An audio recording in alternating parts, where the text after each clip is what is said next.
నిజామాబాద్ జిల్లా రుద్రూరులో దారుణం చోటు చేసుకుంది. చెత్తకుప్పలో రోజులు నిండని పసికందు మృతదేహం ఉండడంతో ఐసీడీసీ వారికి స్థానికులు సమాచారం అందించారు. హుటాహుటిన పోలీసులు అక్కడ చేరుకుని దర్యాప్తు చేస్తున్నారు. దర్యాప్తులో భాగంగా అంగన్వాడీ సూపర్వైజర్ లక్ష్మి అక్కడికి వచ్చి పసికందు శవాన్ని పడేసి వెళ్లినట్లు అక్కడి స్థానికులు పోలీసులకు తెలిపారు. నా పేరు లక్ష్మి, ఐసీడీఎస్ సూపర్వైజర్గా రుద్రూరు మండలంలో పనిచేస్తున్నారు.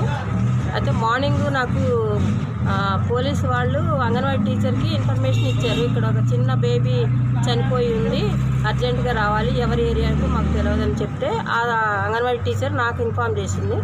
ఇన్ఫామ్ చేస్తే ఇమీడియట్గా నేను వచ్చాను. వచ్చేసరికి ఇక్కడ బేబీ చనిపోయి ఉంది. మరి రాత్రి ఎప్పుడు జరిగిందో మాకు కూడా స్థానికులు ఎవరు చెప్పలేదు.